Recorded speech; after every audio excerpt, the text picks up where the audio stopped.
L'alimentation influence-t-elle la santé du cerveau? Peut-on ralentir le vieillissement du cerveau? Peut-on avoir un effet sur les processus de vieillissement du cerveau par l'alimentation? C'est un sujet qui est important d'un point de vue individuel, mais même au point de vue de la population. Pourquoi j'avais envie de vous parler de ce sujet-là? Bien, j'ai lu un article scientifique qui parlait de cette importance, en fait, de l'alimentation pour la santé du cerveau. Je vous en parle dans mes livres du cerveau, je vous en parle dans mon plus récent livre, Plus jamais malade. Je m'intéresse aussi à l'alimentation pour moi, bien sûr, mais pour mes patients, lorsque je traite un ou une patiente qui a un problème de force musculaire, par exemple, peu importe la raison, bien, évidemment, on va poser la question de l'alimentation. C'est important, je ne vais pas l'évaluer. Je vais référer cette personne-là à une diététiste, à une nutritionniste, lorsque c'est nécessaire de le faire. Mais au-delà de ça, l'alimentation, ça fait partie même de notre santé, que ce soit de nos muscles, nos artères et notre cerveau. Et en physiothérapie, ben, le cerveau, on l'utilise aussi chez nos patients pour la coordination, pour l'équilibre. Donc, c'est un enjeu qui est vraiment fondamental. Et est-ce que votre alimentation influence le vieillissement de votre cerveau et même peut-être ralentir certaines transformations liées à l'avancée en âge? Bien, on sait qu'avec le temps, avec les décennies, oui, le cerveau change. Il y a certaines structures qui sont altérées. Le fonctionnement lui-même du cerveau va être modifié. Le cerveau va s'adapter aussi. Ce n'est pas un long et lent déclin, mais il y a des processus de vieillissement qui sont là.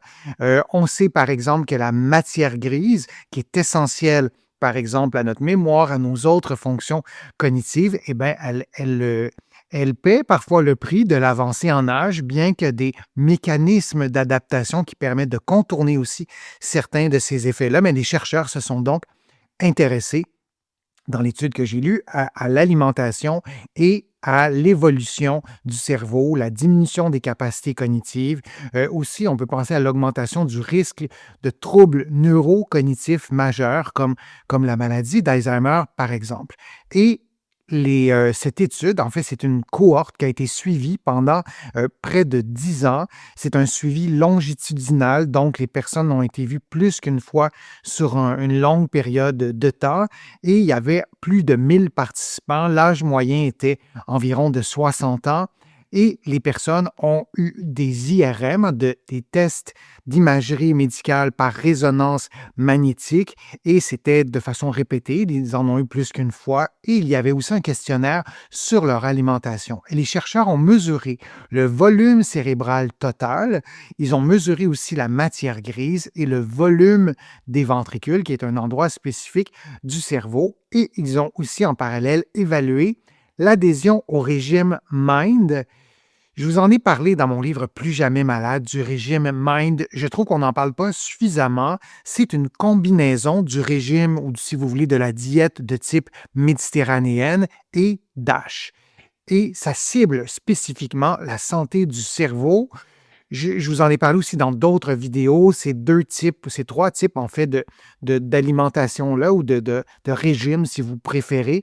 Donc, de type méditerranéen, de type DASH et la combinaison des deux, de type MIND. Quand j'emploie le mot régime, j'emploie pas le mot régime dans un sens de restriction, mais bien d'observation des aliments qu'on prend de façon volontaire ou par habitude et de voir si ça correspond à un de ces types d'alimentation-là. Les résultats de l'étude sont intéressants. On a pu mesurer qu'une meilleure adhésion à l'alimentation de type MIND est associée à une perte de matière grise plus lente, donc à un vieillissement cérébral ralenti. On voyait que chaque augmentation du score MIND était associée à une réduction du déclin cérébral, c'est-à-dire de la trajectoire du vieillissement qui était plus favorable pour le cerveau, du moins. Il y a une autre observation qu'on a faite aussi, c'est qu'on observait une diminution de l'expansion des ventricules, ce qui suggère moins de perte du tissu cérébral. Alors, ce qu'on mange influence, oui, la structure du cerveau. On ne s'en rend pas compte lorsqu'on prend un repas.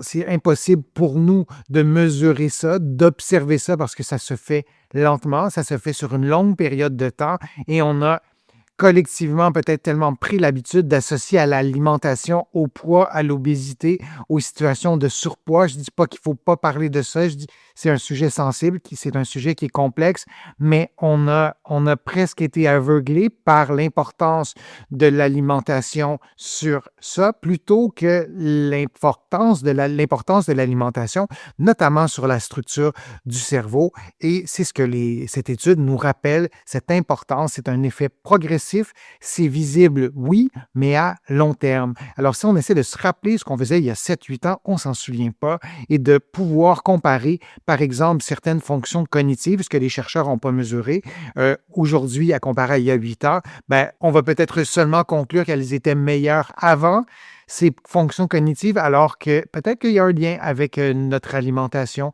peut-être qu'il y a un lien avec d'autres éléments plutôt qu'uniquement la, entre guillemets, fatalité des processus de vieillissement. Alors, pourquoi pas ne pas réfléchir à notre alimentation, peut-être remettre des choix en cause, peut-être de faire d'autres choix.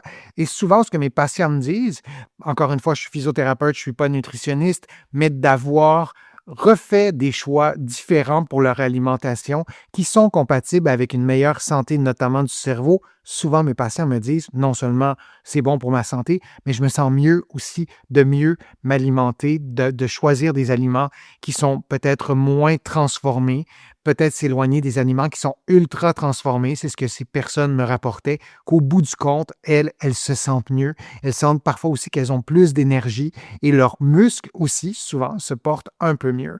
Alors, j'espère que cette vidéo vous apporte une bonne nouvelle. En fait, c'est qu'on a un certain rôle à jouer sur la santé de notre cerveau. Quand on pense, par exemple, à la maladie d'Alzheimer ou aux troubles neurocognitifs majeurs, aux autres troubles neurocognitifs majeurs, on se sent parfois impuissant. Lorsqu'on se dit, ben, je perds un peu la mémoire, c'est l'âge qui fait ça, on sait qu'on a un rôle à jouer sur la santé de notre cerveau et le maintien ou le gain, peut-être dans certains cas, de nos capacités cognitives et physiques. C'est tout pour aujourd'hui. Je suis Denis Fortier, physiothérapeute. Je vous dis à une prochaine vidéo, à une prochaine fois.